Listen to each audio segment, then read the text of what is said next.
Hello everyone, welcome है आप सभी का द ऑफिसर एकेडमी के इस यूट्यूब चैनल पर। तो आज ये शुरू करेंगे आज के सेशन। जो लोग चैनल पर न्यू हैं चैनल को सब्सक्राइब कर लें ताकि आपको वक्त पे नोटिफिकेशन मिलता रहे। तो आ जाएं, सारे लोग शुरू करते हैं इस सेशन को। और आज के सेशन में सिलेक्टेड क्वेश्चंस जैसे हमेशा की तरह रहते हैं वैसे ही आज भी हैं। चलिए तो शुरुआत करते हैं सेशन की। और आज ये हमारा 11th हमारा दिन है, 11वां दिन है। तो इस 11वें दिन में आप आज भी अपनी नॉलेज में इजाफा करने के लिए बने रहिएगा इस क्लास के एंड तक। और अगर वीडियो आपको अच्छी लगे तो अपने वैल्यूबल कमेंट ज़रूर दीजिएगा कमेंट बॉक्स में, से काफ़ी मोटिवेशन मिलता है। तो कौन कौन आगे हैं अभी? शिखा कुमारी हैं, शिफा खान है। Okay, good evening, good evening Shikha, good evening Dheeraj. चलिए तो लेट्स स्टार्ट, शुरू करते हैं आज के सेशन। ओके, ये मार्कर दूसरा दे देना। चलिए तो पहला क्वेश्चन आप लोगों की स्क्रीन पर ये है। वह पदार्थ जो लगभग एक मिनट एक मिनट एक मिनट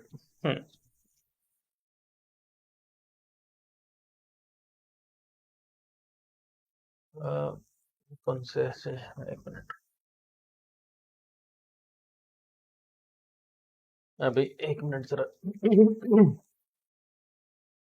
हाँ, ये तो हमने सब क्वेश्चन कर लिए थे। तो आज के जो इतने क्वेश्चन आप लोग कर चुके हैं, जिन लोगों ने इससे पहली वीडियो नहीं देखी है वो चाहें तो उन वीडियोस को ज़रूर देख लें, क्योंकि उससे बहुत कुछ आप लोगों को सीखने को मिलेगा। क्योंकि कुछ पता नहीं कौन सा क्वेश्चन कहाँ आ जाए और आपकी ज़िंदगी में जो है वो बदलाव लेकर के आ जाए। तो हाँ, यहाँ से हमारा जो है सेशन शुरू है।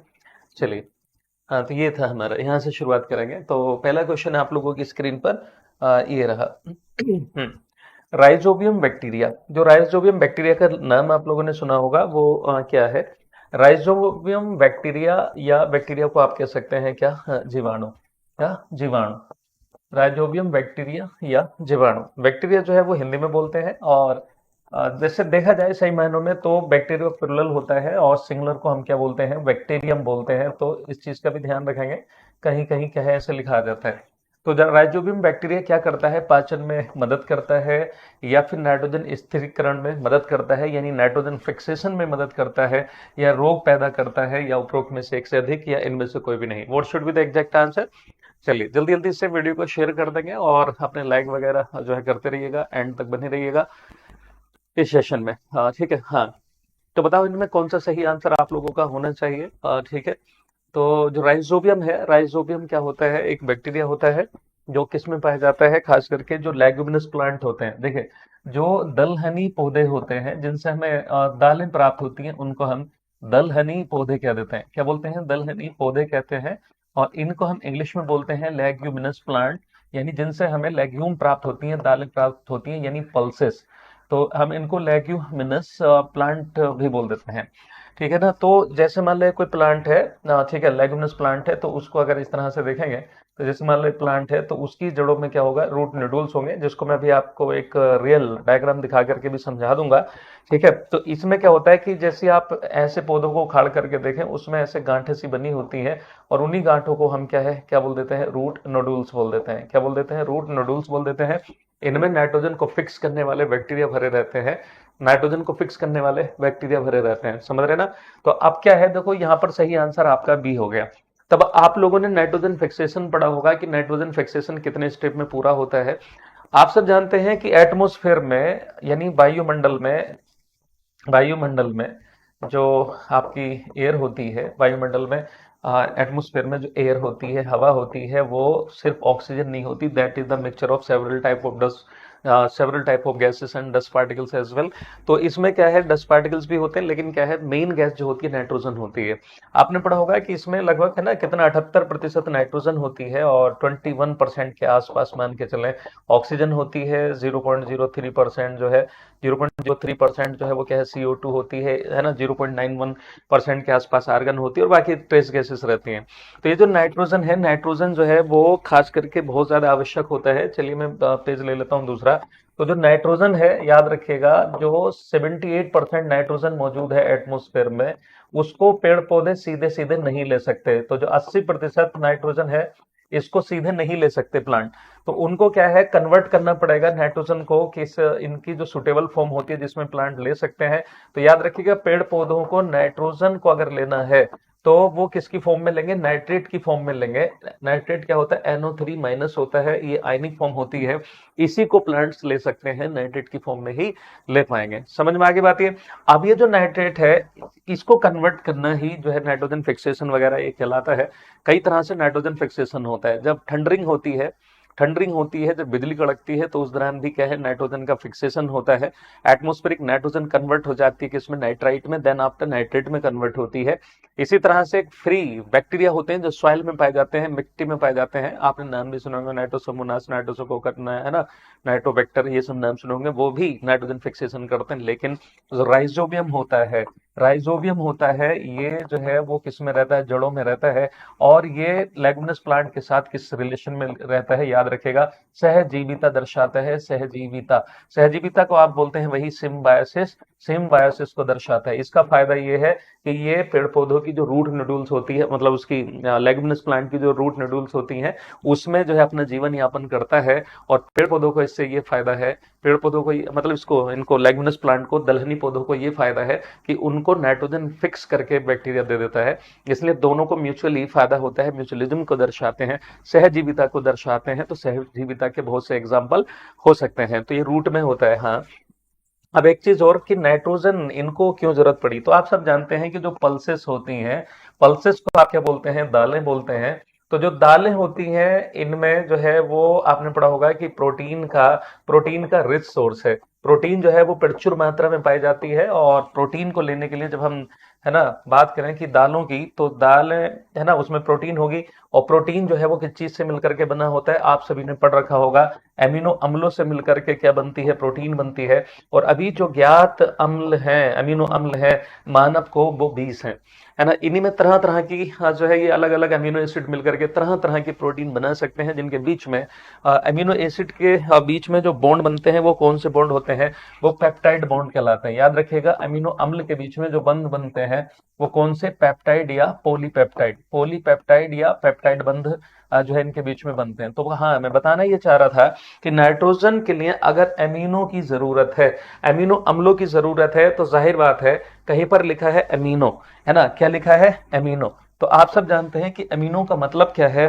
अमीनो का मतलब क्या होता है, अमीनो। तो NH2 ग्रुप वहां पर होना चाहिए, NH2 एमिनो ग्रुप होगा। तो अगर ये ऐसा कहीं है, तो जाहिर बात है कार्बन की बैकबोन पे NH2 इस तरह से करके लगा होगा, और इसके साथ इसकी वैलेंसी हम किसी और से पूरा कर देंगे। तो नाइट्रोजन की आवश्यकता जो है वो जरूर होती है प्रोटीन के लिए। तो याद रखिएगा, नाइट्रोजन की आवश्यकता पड़ती है किसके लिए, नाइट्रोजन की आवश्यकता पड़ती है प्रोटीन के फॉर्मेशन के लिए, प्रोटीन के निर्माण के लिए। इसलिए इसको इतना ज्यादा नाइट्रोजन लेना पड़ता है प्रोटीन के निर्माण के लिए। समझ रहे ना, ये चीज याद रखेंगे।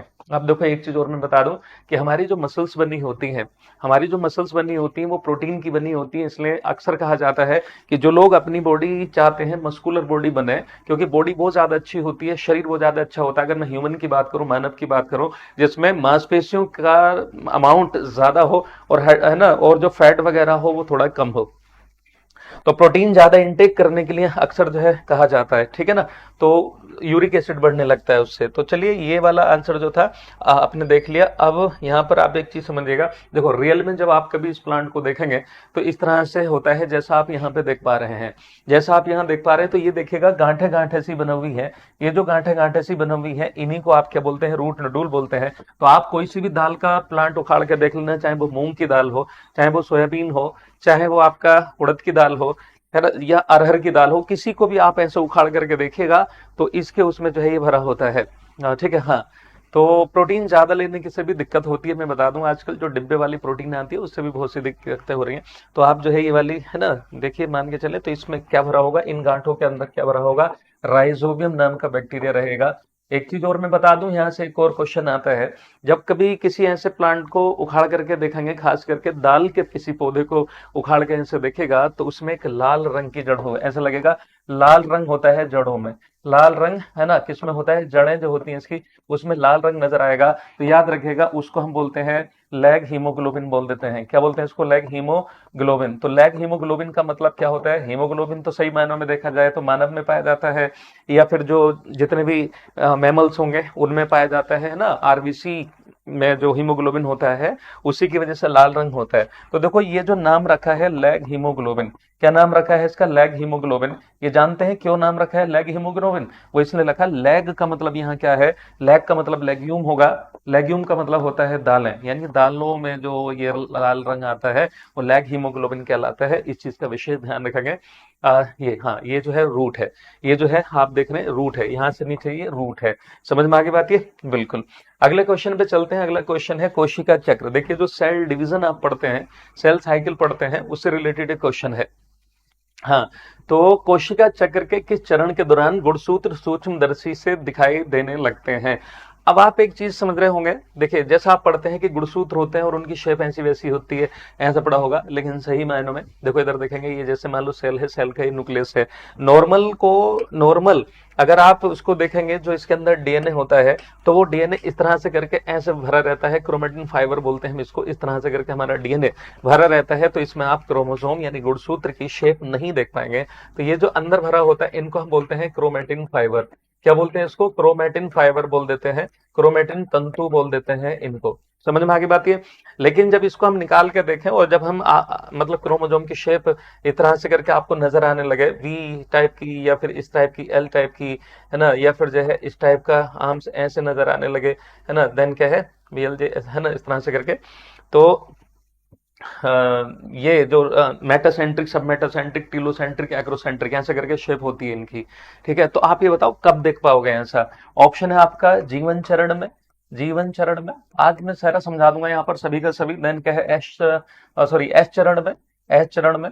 देन इससे अगला क्या है आपका? प्रोफेज। तो आप लोगों ने जब सेल साइकिल पढ़ी होगी, सेल साइकिल पढ़ी होगी, तो उसमें आपने सारा पढ़ा होगा, प्रोफेज, मेटाफेज, एनाफेज, टीलोफेज। पढ़े हैं ऐसे? प्रोफेज, मेटाफेज, एनाफेज, टीलोफेज पढ़ते हैं यहाँ पे? हाँ ठीक है, तो बताओ किसमें जो है सही नजर आने लगेगा? ठीक है, चलो बहुत बढ़िया। हाँ नहीं, थोड़ा थोड़ा सा तो आपको जो है इसमें जो ऑप्शन है ना उसमें नजर आने लगेगा। तो देखो सेल, मैं बता दूं, इतना आप लोग आंसर करिएगा। यहाँ पर एक चीज मैं बता दूं कि सेल साइकिल जो होती है वो कैसे, जैसे आपको अभी थोड़े दिन पहले सब्जेक्ट वाले उसमें पढ़ाया भी था, सेल डिवीजन क्या होता है। तो देखिए सेल डिवीजन होने के लिए देखा जाए तो जो सेल साइकिल चलती है, जिसको आप कोशिका चक्र कह देते हैं, कोशिका चक्र, भाई जो डिवीजन होता है वो तो एक बहुत छोटा सा फेज होता है। एक चीज याद रखिएगा, जैसे हम मानव की बात करें, मानव की बात करें तो मानव की कोशिकाएं लगभग 24 घंटे में डिवाइड होती हैं। 24 घंटे में एक से दो सेल बनेंगी ऐसे करके। अब मान लो 1000 है तो उनसे 2000 बन जाएंगे। अब उसमें कुछ टूटती भी रहती है, कुछ बनती रहती है। तभी तरह एक मान करके चलें कि जो कोशिका विभाजन होता है वो सेल साइकिल का एक छोटा सा हिस्सा होता है, जो लगभग 1 घंटे का होता है। 23 घंटे तो सेल साइकिल अपने आप को, मतलब सेल अपने आप को तैयार करने में लगा देती है। तो इसके जो है कितने फेज होते हैं मैं डायग्राम बना करके समझा दे रहा हूं। तो एक तो होता है जीवन फेज, जीवन के बाद में आता है, जीवन के बाद में एस फेज आता है, एस के बाद में G2 फेज आता है, देन इसके बाद में एम फेज आता है, देन फिर इस तरह से। लेकिन हमारी बहुत सी कोशिकाएं ऐसी होती हैं जिनमें एक फेज एक्स्ट्रा होता है जीवन के बाद में। जैसे यहाँ पर आया जीवन, एस, एस फेज आया, फिर उसके बाद में आएगा G2 और उसके बाद में एम फेज आता है। लेकिन बहुत सी कोशिकाएं ऐसी हैं जिनमें जिनमें सेल डिवीजन बहुत दिनों के लिए रुका रहता है या नहीं होता है, वो जी नोट फेज में चली जाती है। तो ये जी नोट फेज जो है याद रखेगा, ये किसी किसी में होता है, सब में नहीं होगा। अगर सेल ऐसे ही पड़ी है, जैसे हमारे दिल की सेल, एग्जांपल दे रहा हूं मैं, हमारे दिल की सेल डिवाइड नहीं होती, हमारी जो नर्व सेल्स होती हैं वो भी डिवाइड नहीं होती जल्दी। अगर दिल की सेल्स को जरूरत पड़ने पर डिवाइड होना पड़ा तो वो इस फेज से निकल जाती है। तो ये जो जी नोट फेज होता है इसको हम बोलते हैं क्यूसेंट फेज। क्या बोलते हैं इसको? Quotient phase. जिसको हम क्या बोलते हैं? क्यूसेंट फेज बोल देते हैं, क्यूसेंट फेज। और क्यूसेंट फेज को आप हिंदी में बोलते हैं शांत चरण कह देते हैं, इसको शांत अवस्था कह देते हैं। तो ये शांत अवस्था में पड़ी रहती है, इसका मतलब सेल डिवाइड नहीं होगी। तो बेसिकली देखा जाए तो ये वाला फेज होता है, लेकिन उसको क्यूसेंट फेज कह देते हैं, जैसे हमारे दिल की सेल में ऐसा हो सकता है। तो यहाँ पर सेल इसके लिए तैयार होती है, सेल डिवीजन का इनिशिएशन होता है। एस फेज को हम बोलते हैं सिंथेसिस फेज यानी संश्लेषण फेज। यहाँ पर क्या होता है, जैसे मान लो सेल का साइज इतना है, तो एस फेज में जाकर के वो क्या होगा, इसका साइज डबल हो जाएगा और न्यूक्लियस का साइज भी क्या होगा, डबल हो जाएगा। देन इसके बाद में ये पूरे तरह से तैयार हो जाती है। यहाँ जो ये एम फेज है, इसी को आप जो है मल्टीपल फेज कह देते हैं, डिवाइडेड फेज कह देते हैं, इसी को मल्टीप्लीकेशन फेज बोल देते हैं। फिर अब इसमें अगर मैं बात करूं मियोसिस की, क्योंकि सेल डिवीजन जो होता है यही इसी में सेल का डिवीजन होगा। इसमें पहले न्यूक्लियस के, सारी कहानी न्यूक्लियस के इर्द गिर्द चलती है। समझ रहे ना? हाँ, तो इसी में जो है फिर आपके फेज आते हैं, जैसे एम फेज, ये सॉरी प्रोफेज। हाँ, कौन कौन से फेज रहते हैं? मान लो मैं माइटोसिस की बात करूं तो पहला होगा प्रोफेज, फिर आपका हो जाएगा मेटाफेज, देन फिर जो है, हाँ मेटाफेज, देन इसके बाद में एनाफेज। थोड़ा टिपिकल लगेगा, लेकिन भाई यहाँ से भी क्वेश्चन आते हैं तो जो है मैं उसको करा दे रहा हूँ। एनाफेज, देन क्या है, टीलोफेज होगा। टीलोफेज, टीलोफेज के बाद में आपका क्या है, ये सारे का सारा केंद्रक का विभाजन होता है, इसलिए इसको हम कैरियोकाइनेसिस कहते हैं। इंग्लिश में हम इसको कैरियोकाइनेसिस कहते हैं, या इसको हम केंद्रक विभाजन कह देते हैं। केंद्रक विभाजन कह देते हैं। लास्ट में फिर सेल पूरी तरह से कट के अलग हो जाती है, दो डॉटर सेल बन जाती है, उसको हम साइटोकाइनेसिस कह देते हैं। कोशिका विभाजन जो एंड में होगा उसको हम बोलते हैं साइटोकाइनेसिस। क्या बोल देते हैं? साइटोकाइनेसिस बोल देते हैं। तो ये 1 घंटे की प्रोसेस होती है सारी। तो जब क्रोमेटिन फाइबर ऐसे ही पड़े रहेंगे तो जैसे ही प्रोफेज अवस्था आएगी, कौन सी अवस्था आएगी? प्रोफेज अवस्था आएगी, उसमें आप जो है देखना शुरू कर देंगे। सही आंसर जो है वो आपका कौन सा है? सही आंसर आपका है prophase. Prophase will be your right answer here. समझ में आ गई बात ये?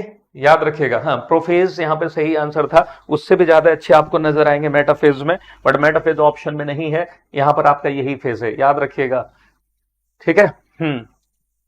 अरे उसमें नहीं, जनरल वाले में नहीं पढ़ना होता है, वो जनरल वाले में नहीं इतना ज्यादा पढ़ना होगा। अभी करा दूंगा मैं इस पर रिलेटेड क्वेश्चन। चलिए, एस का मतलब सिंथेसिस फेज हो गया। अगले क्वेश्चन पे आते हैं गाइस, अगले फेज पे, मतलब अगले क्वेश्चन पे, मनुष्य में मूत्र की सामान्य पीएच सीमा कितनी होती है? देखो इसको अदरवाइज मत लीजिएगा, एग्जाम में यूरिन से, पेशाब से, मूत्र से भी क्वेश्चन आते हैं। हाँ, अगर हम बात करें 90 मिनट की, तो कुछ ईस्ट वगैरह की जो कोशिकाएं होती है उनमें हाँ 90 मिनट में सेल डिवीजन हो जाता है। मानव में लगभग लगभग 24 घंटे मान के चले, जिसमें से 1 घंटे में सारी कहानी फिर बाद में एम फेज में हो जाती है। चलिए खैर, अभी हम बात कर लेते हैं मनुष्य में मूत्र की सामान्य पीएच मान कितनी होती है। भाई सारे लोग आप में मूत्र जो पीएच वैल्यू होती है उसके बारे में सारे लोग समझते हैं। तो जो पीएच वैल्यू होती है, जिसको आप पीएच मान कह देते हैं, क्या कह देते हैं? पीएच मान कह देते हैं। ये 0 से लेकर के 14 तक का एक पैमाना होता है। 0 से लेकर के कहां तक का?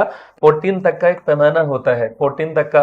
अगर पीएच वैल्यू बीचों बीच में देखा जाए तो 7 होती है। अगर 7 से पीएच वैल्यू घटने लगे तो याद रखिएगा अम्लीयता बढ़ती है, यानी एसिडिक नेचर बढ़ता है, एसिडिटी बढ़ती है। और अगर 7 से इधर ज्यादा होने लगे, मान लो इधर पीएच वैल्यू बनने लगे 8, 9, 10, 11, 12 इस तरह से करके, तो समझ लेना है कि इधर को क्या बढ़ती है? क्षार की क्या बढ़ती है? क्षारीयता बढ़ती है। क्या बढ़ती है? क्षार की। हाँ, इधर को अम्लीयता बढ़ेगी और इधर को क्या है? क्षारीयता बढ़ेगी। तो आपको ये बताना है कि जो हमारा यूरिन पास आउट होता है हमारी बॉडी से, उसका नेचर कैसा होता है, उसका बिहेवियर कैसा होता है, एसिडिक होता है कि बेसिक होता है कि न्यूट्रल होता है। तो याद रखिएगा कि हमारा जो पीएच वैल्यू है यूरिन का वो होता है 6.0। कितना होता है? 6.0। तो सही आंसर जो है वो आपका कौन सा हो जाएगा? A will be your right answer here. तो आपका जो है ए आंसर बिल्कुल सही हो जाएगा। सी कैसे हो जाएगा? एल्कलाइन थोड़ी ना भाई, ये कौन है जो एल्कलाइन बता रहा है? क्षारीय यूरिन नहीं निकलता हमारा, क्योंकि हमारे मानव के मूत्र की अगर मैं बात करूं, ठीक है, अगला मैं जो है ऑप्शन वो ले ले रहा हूं। यहां पर मैं आपको समझा दे रहा हूं कि जो मानव का यूरिन होता है, मानव मूत्र होता है, यानी ह्यूमन यूरिन। और भाई इसको अदरवाइज मत लीजिएगा, इससे कई क्वेश्चन बनते हैं, वो मैं अभी बता दे रहा हूं। तो ह्यूमन का जो यूरिन होता है, रिकॉल करके देखिएगा, सारा मैंने आप लोग करा रखा है। तो उसकी जो पीएच वैल्यू होती है, पीएच वैल्यू, पीएच का मतलब क्या होता है? Power of hydrogen ion concentration.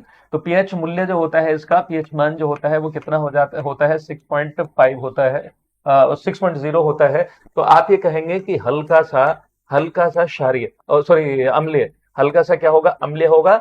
इसको आप इंग्लिश में कहेंगे स्लाइटली एसिडिक। तो आप कहेंगे इसको स्लाइटली एसिडिक। तो इसका जो नेचर होगा स्लाइटली कैसा होगा? हल्का सा अम्लीय होगा।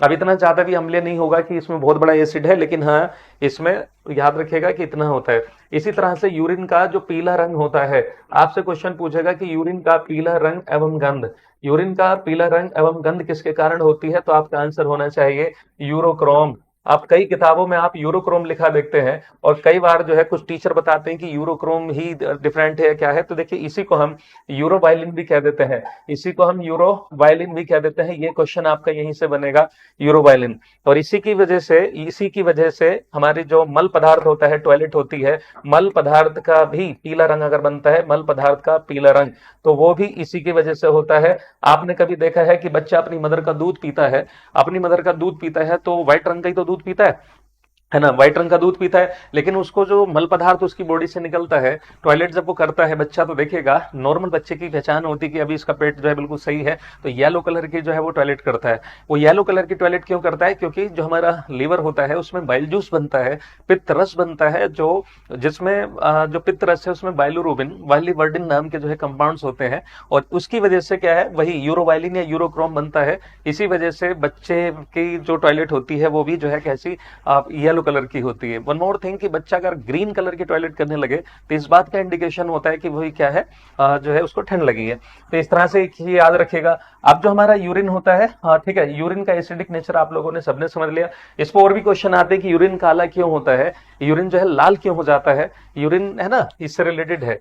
गंध जो आती है वो अमोनिया की वजह से आती है। जो सड़ा हुआ वाला यूरिन होता है उसमें अमोनिया की वजह से गंध आती है, रह रह करके गंध आती है, और बहुत ही हार्मफुल होती है, वो नुकसान देती है, क्योंकि उसमें बैक्टीरिया का इन्फेक्शन होता है। इसलिए टॉयलेट के बाद में फ्लश करना बहुत ज्यादा जरूरी हो जाता है, याद रखेगा। जैसे जो सार्वजनिक मूत्रालय होते हैं, इसको अदरवाइज तो लीजिएगा मत, ऐसे ही समझ लो, सार्वजनिक मूत्रालय या फिर जो कोई यूरिन करने के बाद में फ्लश नहीं करता, तो देखिए एक अजीब सी महक आती है, बड़ी गंदी सी, तो वो किसकी वजह से आती है? अमोनिया की वजह से आती है। अमोनिया में एक अजीब सी स्मेल होती है, NH3 इसको हम बोलते हैं, और ये ऐसा इसलिए होता है, एटमोस्फेरिक नाइट्रोजन, वायुमंडलीय नाइट्रोजन और जीवाणुओं की सहायता से ऐसा होता है, समझ गए ना। तो ये चीज याद रखेंगे, वो जो रह रह करके बदबू आती है वो इसी की वजह से होती है, ये बहुत ज्यादा हार्मफुल भी होती है।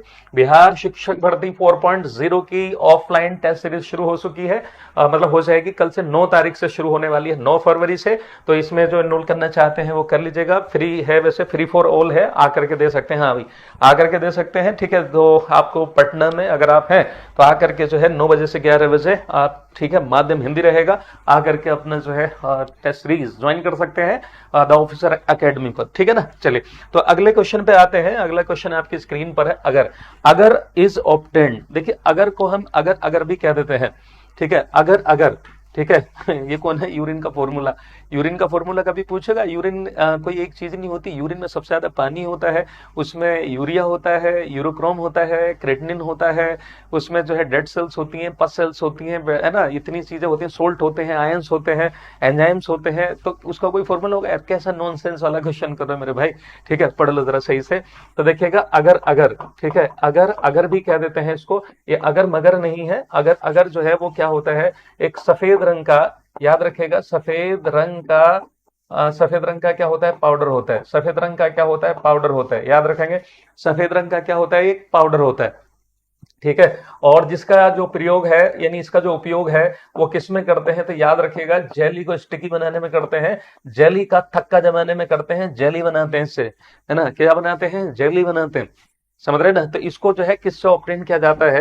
तो यहाँ पर ऑप्शन है आपका जेलिडियम से, देन लैमिनेरिया से, देन क्या, पोरफायरा से। इसमें 2 क्वेश्चन है ना, और भी बनेंगे आप, बिल्कुल। चलिए, सेशन को लाइक वगैरह करते रहिएगा, एंड तक बने रहिएगा, and attend the full class and you will feel the difference, ठीक है ना। चलिए, तो देखो जो सही आंसर है वो आपका क्या है? जेलिडियम हो गया, है ना। ग्रेसिलेरिया भी होता है, जेलिडियम। तो याद रखिएगा, ये जो है लाल शवाल होता है। अब कई बार ऐसे भी क्वेश्चन कई एग्जाम में देखा गया है कि जो अगर है उसको किससे प्राप्त किया जाता है, तो आप बताएंगे लाल शवाल से।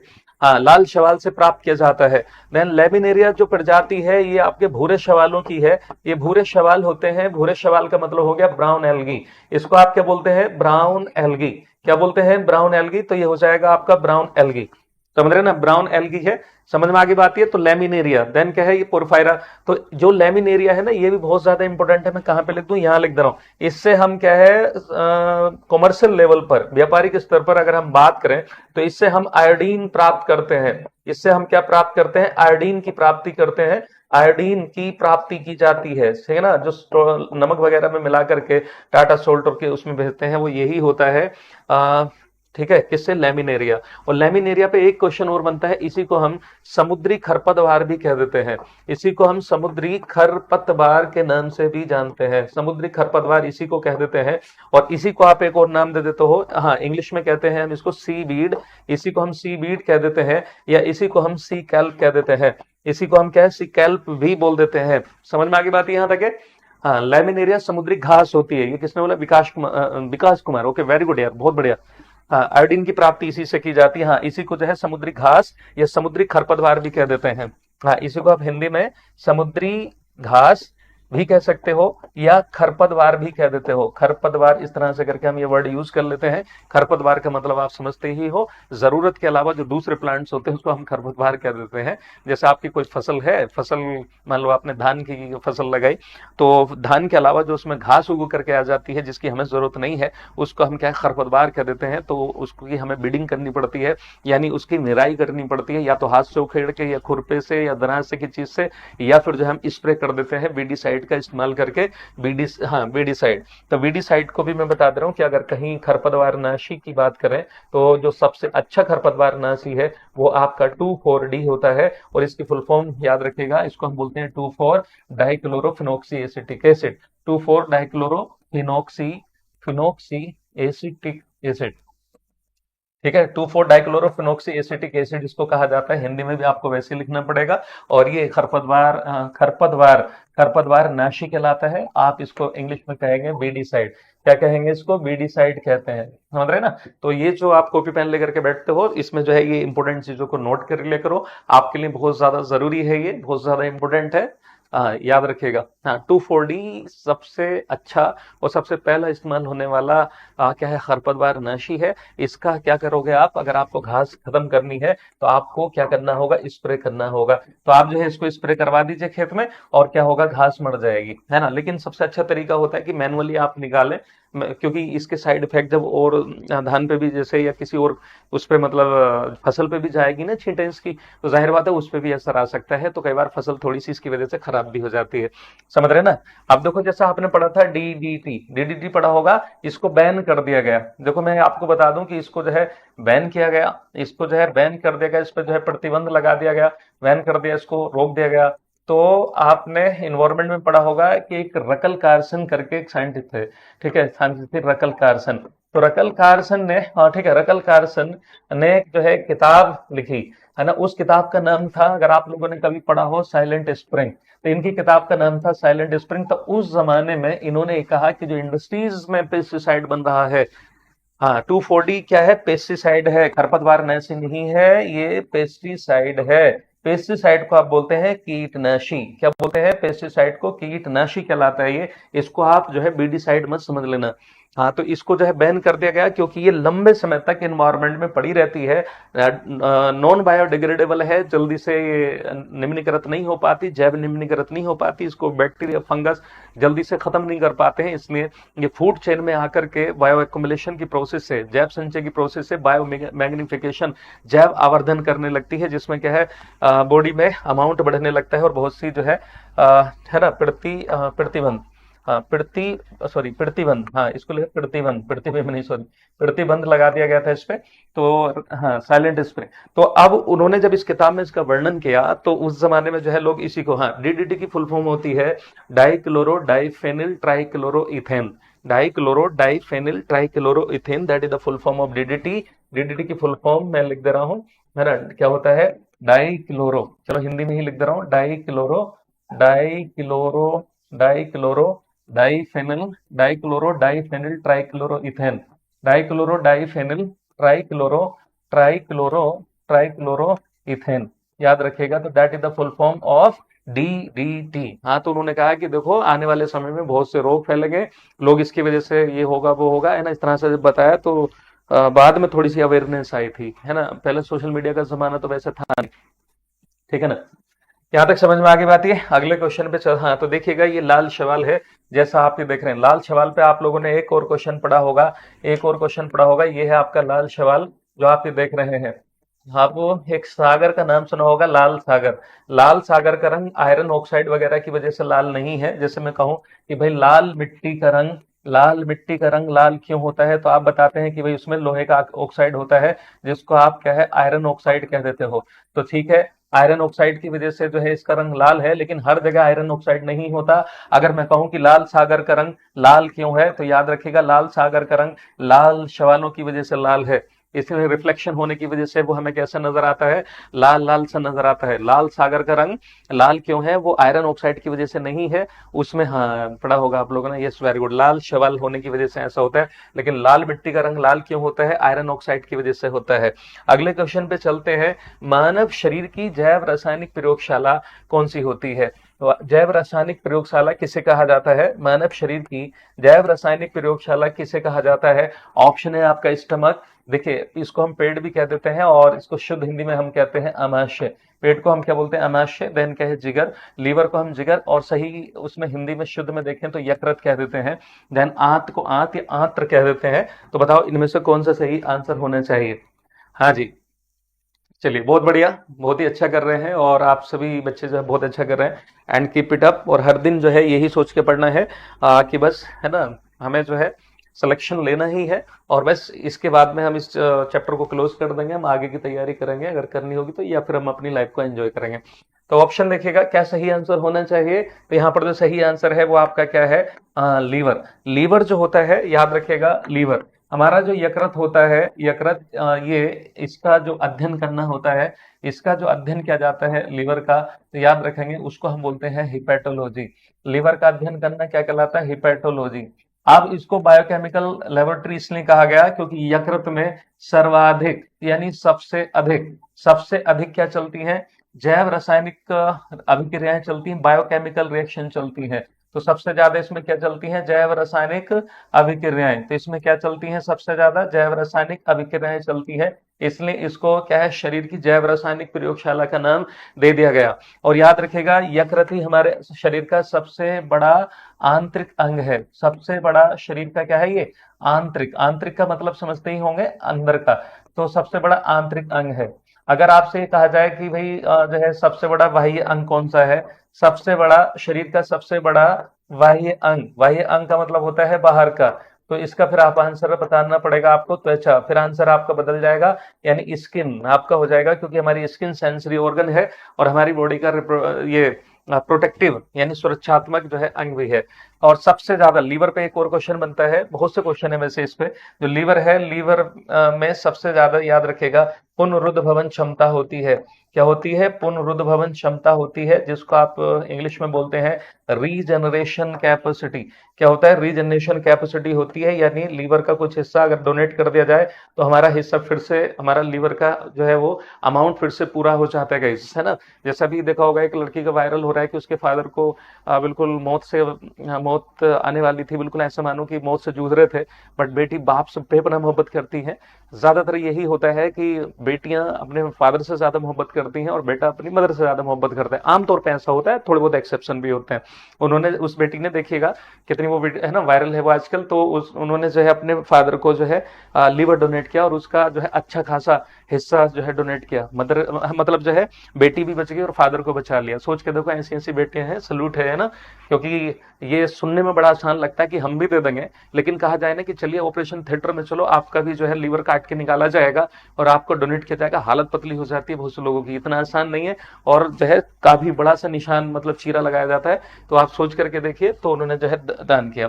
अगला हम बात करते हैं, पॉलीसिथीमिया एक रोग है जो निम्न में से किसके कारण होता है? सिंपल सा क्वेश्चन है, हाँ देखा होगा सबने।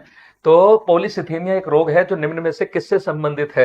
पॉलीसिथीमिया, तो ऑप्शन है आपका लाल रक्त कोशिकाओं से संबंधित है, या फिर जो है आपका श्वेत रक्त कोशिकाओं से संबंधित है, या फिर रक्त सीरम से संबंधित है, या उपरोक्त में से एक से अधिक ऑप्शन आपका होना चाहिए, या इनमें से कोई भी नहीं होना चाहिए। हाँ जी, चलिए बहुत जल्दी से। हाँ, मतलब आप डोनेट कर सकते हैं, जो डोनेट करेगा उसका भी पूरा हो जाता है, और जो जिसको दिया गया है उसमें भी। रिजनरेशन का मतलब होता है, रिजनरेशन का मतलब होता है किसी का दोबारा से बनना। जैसे आपने छिपकली की पूंछ देखी होगी, जब उसे कोई मारने चलता है तो वो अपने खुद से पूंछ तोड़ के भाग जाती है, तो मारने वाले का ध्यान भटक जाता है पूंछ पे, तो वो कहती है कि ठीक है पूंछ तू रख ले, मैं तो निकल ली, तो उसकी पूंछ दोबारा से आ जाती है। और एक होता है, आपने पढ़ा होगा प्लेनेरिया। प्लेनेरिया को आप कितने ही टुकड़ों में काट दो, हर एक प्लेनेरिया का टुकड़ा एक नया जीव बन जाता है, जो फाइलम प्लेटीहेल्मिन्थीज में आता है, चपटे कृमि में आता है। समझ रहे ना, याद रखेगा। तो देखो पॉलीसिथीमिया, पॉलीसिथीमिया किससे रिलेटेड होगा? तो याद रखेगा सही आंसर है आपका आरबीसी। जिन बच्चों ने ए आंसर चूज किया है, देखिए कुछ बच्चे इसमें बी आंसर चूज कर रहे हैं, वो गलत आंसर है। ठीक है, सही आंसर जो है वो कौन सा है? रेड ब्लड जो है वो सेल होगा। याद रखेगा, जहां पर भी देखिए इसमें क्या होता है कि अब नॉर्म मतलब जैसे अगर आप पहाड़ी क्षेत्र में जाएं, है ना, पहाड़ी क्षेत्र में कभी जाइए तो वहां पर आपने पढ़ा ही होगा कि खास करके सी लेवल से आप ऊपर जाते हैं तो वायुमंडलीय दाब कम होने लगता है और गैसों की जो अमाउंट है वो भी क्या है, कम होने लगता है। तो ऑक्सीजन की, खास करके ऑक्सीजन की कमी पाई जाएगी। तो जहां पर भी ऑक्सीजन की कमी हो, कहीं पर भी हो, चाहे बॉडी में होने लगे, उस कंडीशन को हम बोलते हैं हाइपोक्सिया। क्या बोलते हैं इसको? हाइपोक्सिया, है ना? क्या बोलते हैं इसको? हाइपोक्सिया। ऑक्सीजन की कमी चाहे वो बॉडी में हो या एनवायरमेंट में हो, उसको हम क्या बोलते हैं? हाइपोक्सिया। हाइपोक्सिया के दौरान हमारा शरीर खुद क्या करता है? आरबीसी की संख्या को, आरबीसी की संख्या को बढ़ाना शुरू कर देता है। क्या करता है? आरबीसी की संख्या को बढ़ाना कर देता है शुरू। तो ये तो नॉर्मल कंडीशन हो गई, ठीक है। यही वजह होती है कि पहाड़ी क्षेत्र के लोगों के गाल अक्सर लाल नजर आते हैं। आपने देखा होगा कि अक्सर गाल जो है वो लाल नजर आते हैं। तो ये तो हो गई नॉर्मल कंडीशन। बट अब नॉर्मल तरीके से, यानी मैं कह सकता हूं कि असामान्य रूप से, असामान्य, ठीक है, असामान्य सामान्य रूप से, असामान्य रूप से आरबीसी का तेजी से बढ़ना, आरबीसी का, आरबीसी का तेजी से बढ़ना। अब देखो असामान्य रूप हो गया, क्या कहलाता है? याद रखिएगा, वही कहलाता है पॉलीसिथीमिया। फिर ये बीमारी कहलाती है। तो पॉलीसिथीमिया या पॉलीसाइथीमिया इसको जो है कह देते हैं। तो ये होना ठीक नहीं होता है, याद रखिएगा। अगर मैं कहूं, देखो आपने इंग्लिश में पढ़ रखा होगा, जहां पर भी हम वर्ड यूज करते हैं पीनिया, जहां पर भी हम वर्ड यूज करते हैं कौन सा? पीनिया। तो पीनिया का मतलब होता है घटना। अगर मैं कहूं जैसे इरिथ्रोपीनिया, अगर मैं कहूं क्या है इरिथ्रोपीनिया, क्या होता है? तो आप कहेंगे कि आरबीसी का, इरिथ्रोपीनिया का मतलब होता है आरबीसी का घटना, आरबीसी का कम हो जाना। मैं कहूं ल्यूकोपीनिया, ल्यूकोसाइट को, ल्यूकोसाइट किसको बोलते हो? डब्ल्यूबीसी को। अगर मैं कहूं ल्यूकोपीनिया, है ना, मैं कहूं ल्यूकोपीनिया, ल्यूकोपीनिया, इसका मतलब ये होता है कि डब्ल्यूबीसी कम हो गई, संख्या में डब्ल्यूबीसी कम हो रही है। तो पीनिया वर्ड कम करने के लिए होता है, याद रखेंगे। यहां तक सबको समझ में आ गया होगा। अगले क्वेश्चन पे चलते हैं दोस्तों। हवा से कार्बन डाइऑक्साइड पौधे के निम्नलिखित भागों में किसमें फंस जाती है? ठीक है, ऑप्शन है आपका पंखुड़ियां। पंखुड़ियां क्या होता है? पेटल्स को आप बोलते हैं, दलपुंज कह देते हो आप इसको, ठीक है। तो पंखुड़ियां ये गुलाब की सी हैं, इस तरह से करके जो बोलते हैं। तो पंखुड़ियां वही होती हैं जिसकी वजह से फ्लावर में, पुष्प में रंग बिरंगी रंग आता है, उसी को आप क्या बोलते हैं? पंखुड़ियां बोलते हैं। बहारो फूल बरसाओ मेरा महबूब आया है। तो वो जो ऐसा बरसाया जाएगा, पंखुड़ियां जो होती हैं, है ना, या जब जीजा जी आते हैं शादी में, देखा होगा तमाम वो पकड़ते हैं। तो वही जो है वो या कोई जीत हासिल की है ना, आज तो देख ही रहे हैं आप। तो वो जो फूल बरसाए जाते हैं, ठीक है, तो वो पंखुड़ियां हो गई फ्लावर की, है ना। तो क्या ये ट्रैप करता है? देन रूट हेयर, यानी जड़ के जो रोम होते हैं, जड़ के जो रोम होते हैं वो क्या है, इसको मतलब कार्बन डाइऑक्साइड को प्राप्त करते हैं या रंध्र करते हैं। रंध्र को आप बोलते हैं स्टोमेटा, जो अक्सर पत्तियों में पाए जाते हैं। बट छोटे मोटे जो होते हैं वो मतलब थोड़े बहुत जो है वो तने में भी हो सकते हैं, लेकिन मेन जो होते हैं वो किस में होते हैं? पत्ती में होते हैं। मेन किस में होते हैं? पत्ती में होते हैं।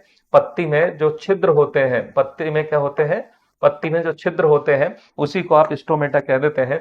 जो अक्सर देखिएगा इस बनावट के होते हैं, ऐसे करके, इस तरह से करके इनकी बनावट होती है, इस तरह से करके। और ये जो बीच में खुला हुआ है यही जो है स्टोमेटा होता है। और इसमें जो है क्लोरोफिल, इसमें जो है क्लोरोफिल लगा रहेगा, ये जो है आपका इसमें क्लोरोफिल रहता है। और इन दोनों सेल्स को जिसमें मैं ये बना रहा हूं, इनको गार्ड सेल्स कहा जाता है। ये गार्ड सेल्स हो गई। बट इनके साइडों से जो है कुछ इस प्रकार की जो है सेल्स लगी रहती है। इसको हमने पहले भी डिस्कस किया था थोड़ा बहुत, लेकिन ये याद रखिएगा कि इसका काम क्या है? ओपनिंग एंड क्लोजिंग के दौरान क्या है? मेंटेन करना, उसको बैलेंसिंग करना ऑक्सीजन की और CO2 की। तो याद रखिएगा कि ये जो खुला हुआ है बीच में, इसी का नाम रंध्र है, इसी का नाम रंध्र है। देन क्या है? ये जो दोनों सेल्स है इनका नाम गार्ड सेल्स है। इन दोनों का नाम क्या है? ये और ये जो है इनका नाम क्या है? रक्षक या रक्षी कोशिकाएं हैं। इनको हम बोलते हैं रक्षी कोशिकाएं। तो पेड़ पौधे की जितनी बड़ी पत्ती होगी उतनी जो है आपके स्टोमेटा होंगे और उतना पानी का लॉस होगा। ये जो लाल कलर की मैंने बनाई है, इन पे क्वेश्चन आ जाते हैं। इनको हम बोलते हैं सब्सिडरी सेल, यानी सहायक कोशिकाएं कह देते हैं। क्या बोलते हैं आप इनको? सहायक, सहायक कोशिकाएं कह देते हैं गाइस। क्या बोलते हैं इनको? सहायक कोशिकाएं। रिकॉल करके देखिएगा, आपको थ्योरी में भी ये पूरा इस पे हमने डिस्कशन किया था। तो जो है जब फोटोसिंथेसिस के लिए ठीक है जरूरत पड़ती है CO2 की, तो पेड़ पौधे क्या करते हैं? CO2 को कहां से ले लेते हैं? एटमोस्फेयर में से ले लेते हैं CO2 को, खास करके दिन के समय में। और बदले में हमें क्या देते हैं? ऑक्सीजन देते हैं। और इन्हीं में से पानी वाष्प बन के निकलता है। H2O जो है वो वाष्प की फॉर्म में निकलता है, जिस प्रोसेस का नाम ट्रांसपिरेशन होता है, जिसको आप हिंदी में कहते हैं प्रस्वेदन। तो प्रस्वेदन कहलाता है। प्रस्वेदन के द्वारा पानी का वाष्प बन के निकलना होता है, किससे? स्टोमेटा के जरिए से।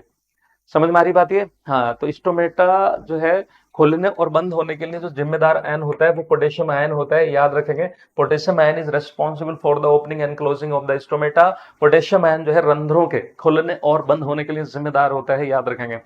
ठीक है, चलो तो यहां तक समझ में आ गई बात। ये तो सही आंसर जो है, लाइट जो उसको ट्रैप करता है CO2 को, वो करता है क्या, स्टोमेटा। कौन करता है, स्टोमेटा करता है। जितनी बड़ी पत्ती होगी उतने ज्यादा स्टोमेटा होंगे। खास करके ऐसे वो प्लांट्स जो कहां पर पाए जाते हैं, रेगिस्तान में पाए जाते हैं। रेगिस्तान में पाए जाते हैं, अक्सर देखिएगा कि उनकी पत्तियों का साइज जो है छोटा होता है, और उनमें जो है कांटे होते हैं, थॉर्न्स होते हैं, देखा है। चलिए, हाँ मैंने क्या उल्टा लिख दिया क्या, हाँ O2 बाहर देगा, CO2 अंदर लेगा, वही तो करेगा ना, दिन के समय में तो ऐसे ही करता है। तो लेकिन बहुत से ऐसे प्लांट हैं जो रात में भी ऑक्सीजन देते हैं।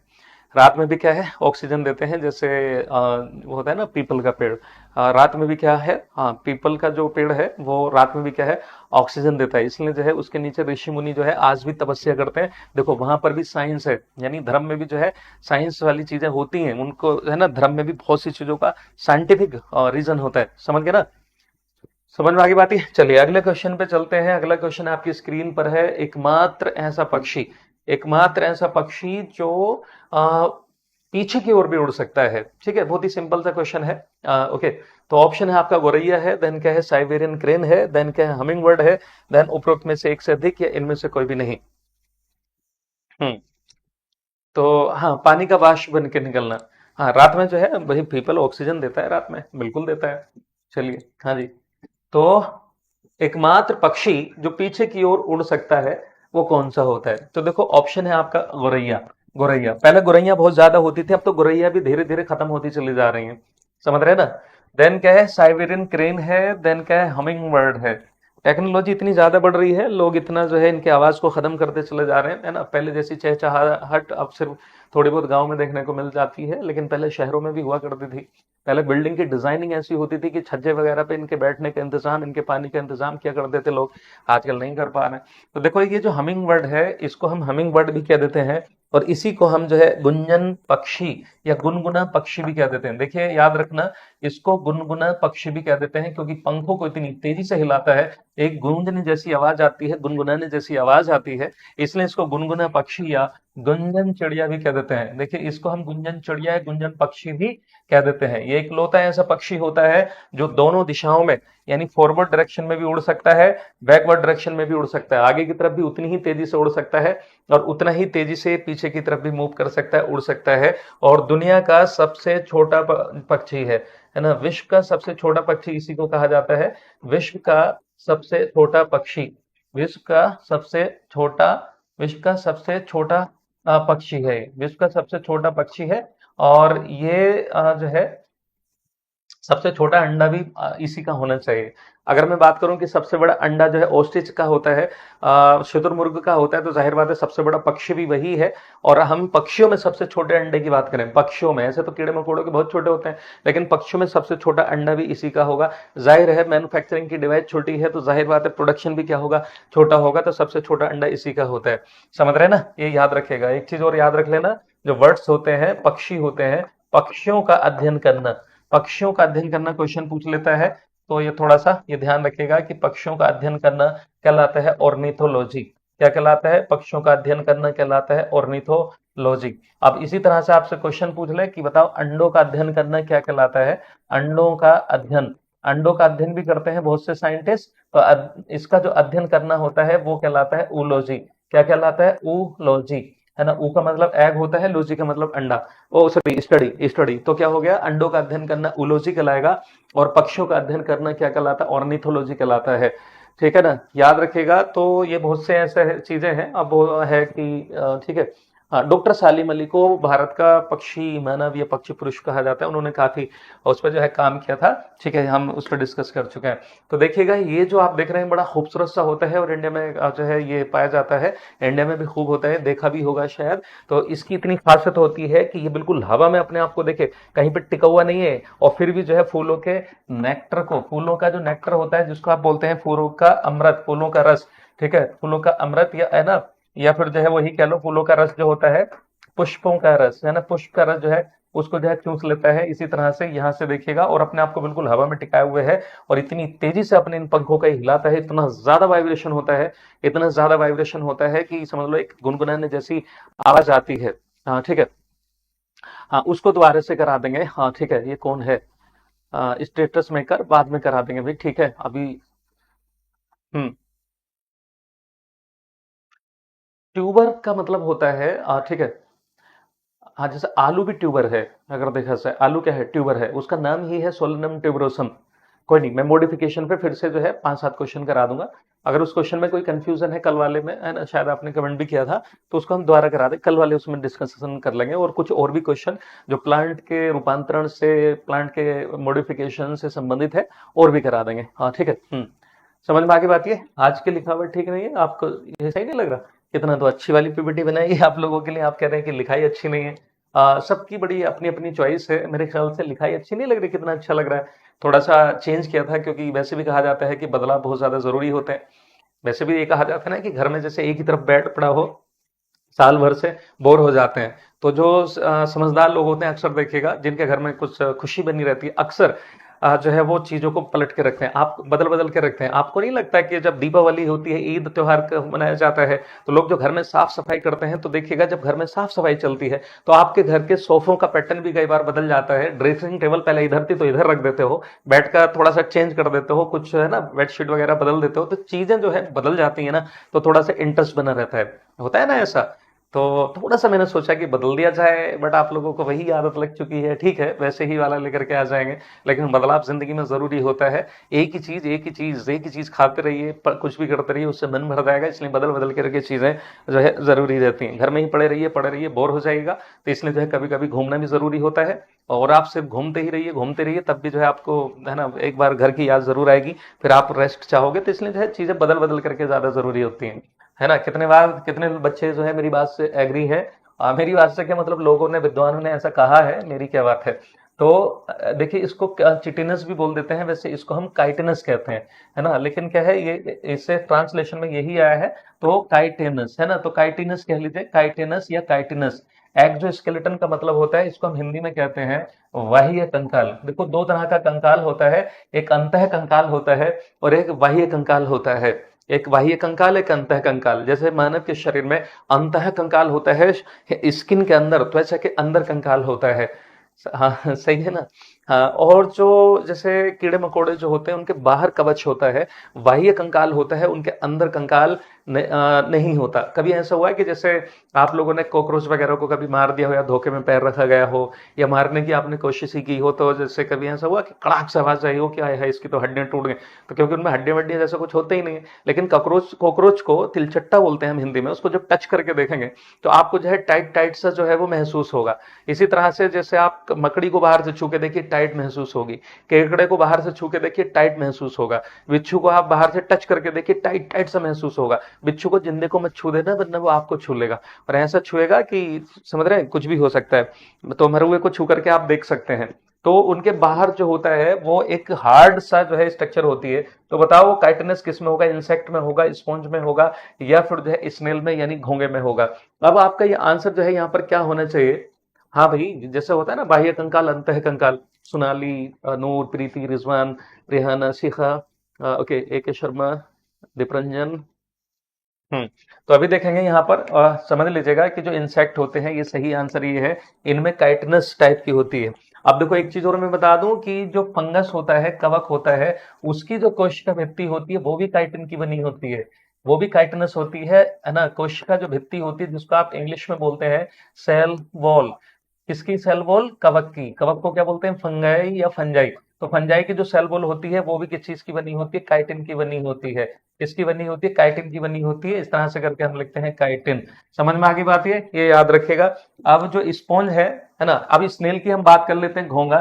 घोंगे के बाहर भी वही एक कवच होता है, लेकिन वो इस चीज का नहीं बना होता, वो कैल्शियम कार्बोनेट का बना होता है, CaCO3, जिसको आप कहते हैं कैल्शियम कार्बोनेट। तो इनका जो कवच बना होगा, वो किस चीज का बना होगा? कैल्शियम कार्बोनेट का बना होगा। किसका बना होता है? कैल्शियम कार्बोनेट का बना होता है। स्पंज में कुछ ऐसा सेल वॉल होती नहीं है, क्योंकि ये स्पंज जो होते हैं, स्पंज जो होते हैं वो क्या होते हैं? स्पंज, ये भी क्या है, जंतु ही होते हैं, लेकिन इनमें क्या है, इस लेवल का ऑर्गेनाइजेशन नहीं होता, टिश्यू लेवल का ऑर्गेनाइजेशन होता है, ऊतक के लेवल का होता है। स्पंज जो है मतलब फाइलम जो पोरीफेरा होता है, पोरीफेरन जो होते हैं ना, उसको हम बोलते हैं। तो फाइलम पोरीफेरा, संघ पोरीफेरा के मेंबर इसमें आ जाते हैं। अगला क्वेश्चन आपकी स्क्रीन पर है, देखिएगा, ये थोड़ा सा आप देख लो। हाँ, जिन लोगों ने आंसर चूज किया है बिल्कुल सही है। तो कैप्सूल की बाहरी परत जो है वो किस चीज से बनी होती है? कैप्सूल में आप देख रहे हैं, कैप्सूल की जो बाहरी परत होती है वो किस चीज की बनी होती है? ऑप्शन है आपका। हाँ ठीक है। हम्म। हाँ पोरीफेरन, हाँ बिल्कुल सही, पोरीफेरन में आता है। हाँ पोरीफेरन, फाइलम पोरीफेरा के मेंबर को हम पोरीफेरन कहते हैं, जिस तरह से प्रोटोजोआ के मेंबर को हम प्रोटोजोन कहते हैं। ठीक है, चलो पूजा कुमारी शुक्रिया। तो अभी क्या है, प्रोटीन है आपका, देन क्या है, फैट यानी वसा है, देन क्या है, जिलेटिन है। बताओ क्या सही आंसर होना चाहिए। तो कैप्सूल की जो बाहरी परत होती है वो किस चीज की बनी होती है, ठीक है ना। तो यस, वेरी गुड, बहुत बढ़िया। हाँ आशा देवी, ओके, विपिन कुमार, आकांक्षा, रूपम कुमारी, गौरव मिश्रा, सोफिया तुर्क, ओके। अतुल, वेरी गुड, बहुत बढ़िया, keep it up, good going. तो देखिए सही आंसर जो है वो आपका जिलेटिन होता है। जिलेटिन। तो जिलेटिन जो है वो एक टाइप का आपका एक पॉलीमर जैसा होता है, और इसकी खासियत ये होती है कि जैसे ही आप कैप्सूल को खाते हैं या कैप्सूल को थोड़ा सा भिगो करके देखिएगा कभी, नहीं सेल्यूलोज का सीधे नहीं होता, वो उसी का टाइप में से एक होता है जिलेटिन, उसको हम जिलेटिन कह देते हैं। तो इसकी खासियत ये होती है कि जैसे ही आप उसे खाएंगे तो क्या होगा, वो डिजोल्व हो जाएगा, है ना। जो इसमें पाउडर जैसी मेडिसिन भरी होती है ना, तो नैनो लेवल की होती है, उसको उसमें भर देते हैं। तो जैसे ही आप इसको खाएंगे तो एकदम से क्या है, डिजोल्व हो जाएगा, वो घुल जाएगा, जल्दी से फैल जाएगा, समझ रहे हैं ना। और वो फिर एब्जॉर्ब जल्दी से होता है, देन क्या होता है कि जल्दी आराम भी मिल जाता है। समझ में आ गई बात यहाँ तक है। आई होप यहाँ तक सभी का फंडा जो है क्लियर हो गया होगा। चले अगले क्वेश्चन पे चलते हैं। शरीर का कौन सा अंग पित्त नामक द्रव का उत्पादन करता है। शरीर का कौन सा अंग पित्त, पित्त को आप बोलते हैं बाइल जूस, कहीं लिख रहा होगा, हाँ बाइल। इसको हम देखिए बाइल जूस भी बाइल कह देते हैं या बाइल जूस कह देते हैं। बाइल जूस, अगर मैंने बाइल जूस लिखा है तो फिर उसको हम हिंदी में कहेंगे पित्त या पित्त रस। पित्त लिखा हुआ ही है। तो इसका जो प्रोडक्शन करता है, उत्पादन करता है, कौन प्रोड्यूस करता है भाई। यकृत करता है, अग्नाशय करता है, पित्ताशय करता है, पित्ताशय करता है। क्या सही आंसर होना चाहिए। थैंक यू सो मच भाई इतनी तारीफ के लिए। एंड जो है मैं तो तब मानूंगा कि मैं अच्छा पढ़ाता हूँ जब मेरे पढ़ाई में के एग्जाम में क्वेश्चंस आएंगे, तो तब मुझे अच्छा लगेगा। और आई होप कि आपकी जो है ये उम्मीद टूटेगी नहीं। ऐसा मेरा भी खुद का यकीन है कि आपको पढ़ाई में से सारे क्वेश्चंस देखने को मिलेंगे। बस आप जो है रेगुलर आकर के पढ़ते रहिए। हम्म। तो क्या है कि शरीर का कौन सा अंग पित्त नामक द्रव का उत्पादन करता है। तो देखो उत्पादन पूछा गया था, तो सही आंसर आपका लीवर है। लीवर है। और आपसे कहा जाए कि स्टोर कौन करता है, इसका भंडारण कौन करता है। याद रखिएगा, अगर ये पूछ ले कि इसका भंडारण कौन करता है, इसका स्टोरेज कौन करता है, तो आप बताएंगे कि इसका स्टोरेज जो करता है वो क्या करता है, गोल ब्लेडर करता है। याद रखेंगे, गोल ब्लेडर करता है। समझ में आ गई बात ये। चलिए, तो इसके बारे में हम पेनक्रियाज के बारे में बहुत बार पढ़ चुके हैं, तो बार बार जो है वही चीज पक जाओगे, अभी बोर हो जाओगे, तो उसको अभी हम छोड़ दे रहे हैं। अब मैं बता दूं कि जो बाइल जूस होता है, बाइल जूस का जो हरा रंग होता है, कैसा रंग होता है, हरा रंग, वो किसकी वजह से होता है। याद रखिएगा, इसमें बाइलोरुबिन है ना, मैं हिंदी में लिख दे रहा हूँ, वायलीरुबिन, वायलीरुबिन, ठीक है, वायलीरुबिन और वायलीवर्डिन, वायलीबर्डिन के कारण इसका जो है वो कैसा रंग हो जाता है, हरा पिगमेंट जैसा बन जाता है। इसलिए इसका रंग जो है वो हरा सा होता है। जब किसी को जॉन्डिस हो जाता है, जब किसी को पीलिया हो जाता है, पीलिया हो जाता है, तो ये बाइलुरुबिन, वायलीबर्डिन, बाइल जूस जो होता है, ये हमारी बॉडी में फैलना शुरू हो जाता है। इसलिए हमारी आंखें जो है वो कैसी लगने लगती हैं, नीली वो सॉरी पीली पीली सी लगने लगती हैं, और स्किन की रौनक चली जाती है, और स्किन हमारी त्वचा जो है वो भी कैसी, येलो येलो सी नजर आने लगती है। इसके लिए उसका नाम रख दिया पीलिया, पीलिया नाम रख दिया। समझ रहे ना, ये चीज है। तो चलिए, अभी आपका आंसर जो है ये था। भंडारण की बात करेगा तो आप तरह से बताएंगे। अच्छा, एक और चीज, कोई बता सकता है कि बाइल जूस में कौन सा एंजाइम पाया जाता है। तो याद रखिएगा, बहुत से लोग सोचते हैं कि इसमें बहुत से एंजाइम होते हैं, इसमें कोई भी एंजाइम नहीं होता, कोई भी एंजाइम नहीं होता, यानी एंजाइम अनुपस्थित होते हैं, कोई भी एंजाइम नहीं होता, कोई भी एंजाइम बाइल जूस में नहीं होता। और ये क्या करता है, बाइल जूस क्या करता है, वसा के पाचन में नहीं, वसा के पाइसीकरण में सहायता करता है। यानी देखा जाए तो सहायता ही है पाचन में, क्योंकि बड़े बड़े पार्टिकल को छोटे छोटे पार्टिकल में तोड़ देता है, जिसको आप बोल देते हैं इमल्सिफिकेशन। क्या बोल देते हैं जिसको आप, इमल्सिफिकेशन। इमल्सिफिकेशन का मतलब ये होता है कि जैसे फैट के बड़े बड़े पार्टिकल्स हैं, मैं देखिए कलर बदल लेता हूं। अगर जैसे फैट के बड़े बड़े पार्टिकल्स हैं, तो इनको जो है छोटे छोटे से पार्टिकल में इस तरह से करके तोड़ देगा। एक हद तक देखा जाए तो सहायता ही कर रहा है, इसको इसमें तोड़ देता है। लेकिन लिपिड को, फैट को बचाने के लिए फैट का अलग से एंजाइम होता है, याद रखिएगा, वो बचाता है। इसके बस की बात नहीं है उसको बचाना। तो हमारे पेनक्रियाज से एक एंजाइम निकलता है लाइपेज, हमारे अग्नाशय से एक एंजाइम निकलता है लाइपेज। एंजाइम निकलता है। लाइपेज एंजाइम क्या करता है दोस्तों, ये क्या करता है, लाइपेज एंजाइम वसा के पाचन में सहायता करता है, लिपिड को पचाता है। वसा या लिपिड एक ही बात होती है, तो वसा के पाचन में सहायता करता है, ये उसको तोड़ देगा। देखो मैं आपको जो है बता देता हूं कैसे करता है। तो जैसे कोई फैट ले लिया, फैट को आप चाहे तो लिपिड भी कह सकते हैं, लिपिड ही फैट है, फैटी लिपिड है, ठीक है। तो ये क्या करेगा, उसको किसमें तोड़ देता है, वसीय अम्लों में तोड़ देगा, फैटी एसिड्स में, क्योंकि वसीय अम्लों से मिलकर के ही फैट बनती है। और इसमें दूसरा रहता है क्या, ग्लिसरॉल, जिसको आप कहते हैं ग्लिसरीन या ट्राई अल्कोहल, क्या कह देते हो भाई, ग्लिसरीन, है ना। तो याद रखेगा ग्लिसरीन, ग्लिसरीन कह लो या ग्लिसरॉल कह सकते हैं, एक ही बात है, ग्लिसरीन ग्लिसरॉल। और ये जो होता है त्रि अल्कोहल होता है।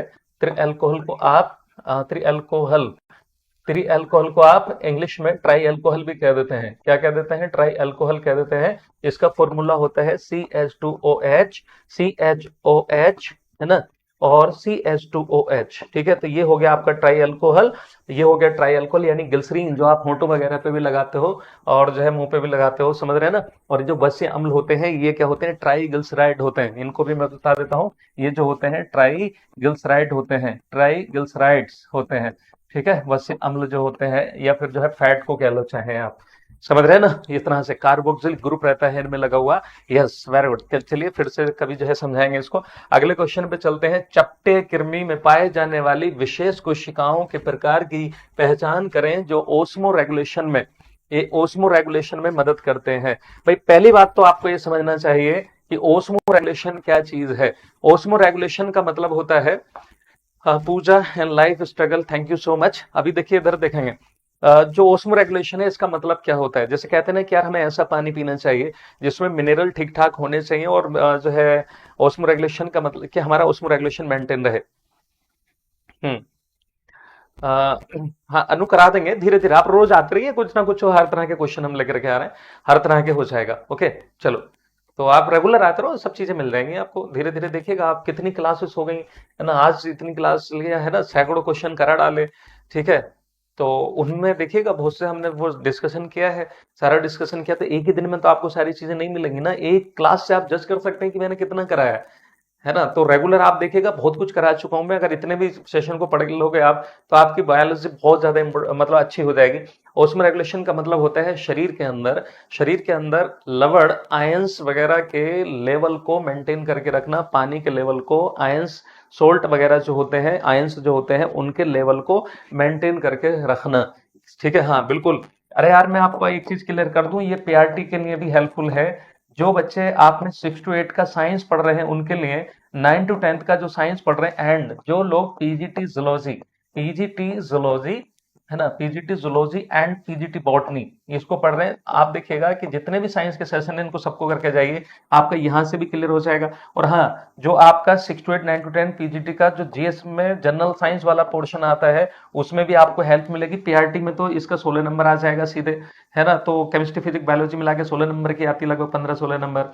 और बाकी जो जीएस रहता है 6 to 8 9 to 10 एंड पीजीटी का, तो उसमें जो है लगभग 8 क्वेश्चन आते हैं, फिजिक्स केमिस्ट्री बायोलॉजी तीनों को मिला के वहां हेल्प करेगा। उसके अलावा साइंस में सारे के सारे क्वेश्चन यहाँ से आएंगे, 9th 10th में भी यहीं से लगभग आ जाएंगे, पीजीटी में भी लगभग 90% क्वेश्चन आपके मान करके चलिए, अगर पूरे सेशन कर लेते हैं तो वहां से भी हो जाएगा। एंड यहाँ पे एक बच्चे ने लिखा, हाँ किरण शर्मा ने, कि सर ये ईवीएस में भी आता है। तो ईवीएस में भी कई क्वेश्चन आपके साइंस के देखने को मिलेंगे, ईवीएस में भी कई क्वेश्चन साइंस के आते हैं, बिल्कुल आते हैं, ठीक है। चलिए तो ये याद रखेंगे। तो यहाँ पर आप बताओ, मीजोडर्म होगा, देन फ्लेम सेल्स होगा, देन स्टेम सेल्स होगा, what should be the answer भाई। शिखा कुमारी थैंक यू सो मच। अभी क्लास खत्म नहीं हुई है, अभी पढ़ते जाइए। चलो, हाँ बायो से मतलब दोनों से मिला करके, तीनों से मिला के, फिजिक्स केमिस्ट्री बायोलॉजी तीनों से मिला के जो जीएस वाला पोर्शन रहता है 6 to 8 9 to 10 11 to 12 वाला, जो 40 नंबर का आपका आता है, उसमें लगभग 8 क्वेश्चन के आसपास आप मान के चले, जिसमें ज्यादातर आपका बायोलॉजी रहेगा और केमिस्ट्री फिजिक्स भी रहता है। ये मैंने बोला है, ध्यान से सुनिए। पीआरटी में 16 नंबर का जो है साइंस आता है और ईवीएस भी 16 नंबर का आता है लगभग, ठीक है। आज इन दोनों को पढ़ लो, 32 नंबर तो यहीं से आ जाएंगे। ईवीएस की आपको मैराथन प्रोवाइड करा दी जाएगी, अभी ईवीएस की मैराथन भी प्रोवाइड कराएंगे। एक तो क्लास आपको प्रोवाइड भी करा दी गई थी, है ना। तो याद रखिएगा, यहाँ पर जो है फ्लेम सेल्स होती हैं। फ्लेम सेल जो होती है वो खास करके चपटे कृमियों में होती है, जैसा कि आप देख पा रहे हैं, ठीक है, फ्लेम सेल। और ये क्या करती है, ओस्मो रेगुलेशन में मदद करती है। ओस्मो रेगुलेशन के अलावा याद रखिएगा, ये उत्सर्जन में सहायता करती हैं। उत्सर्जन का मतलब होता है एक्सक्रीशन। किसमें मदद करती है, एक्सक्रीशन में मदद करती हैं। यानी हम कह सकते हैं कि ये चपटे कृमियों का उत्सर्जी अंग भी है कि नहीं है। चपटे कृमियों का उत्सर्जी अंग भी है। समझ में आ रही बात यहां तक है। आज चलिए अगला क्वेश्चन एक और देख लेते हैं, या फिर उससे पहले जो है ऑफलाइन टेस्ट सीरीज, चलिए इस पे हम जो है समझ लेते हैं।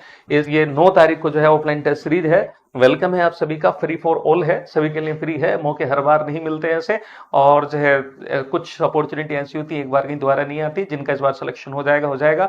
अगर मान लो अगली बार आता भी है ना, एग्जाम फिर से होता है, तो जो लोग पहले आपके लग जाएंगे, जो आप में पहले लगे, वो तब तक इतना जो है फाइनेंशियली स्ट्रॉन्ग भी हो चुके होंगे और अपने उसमें स्टेबल भी हो चुके होंगे। वो जो आगे पहले निकल गया वो निकल ही जाता है, उसको पकड़ने के लिए बहुत ज्यादा दौड़ लगानी पड़ती है फिर।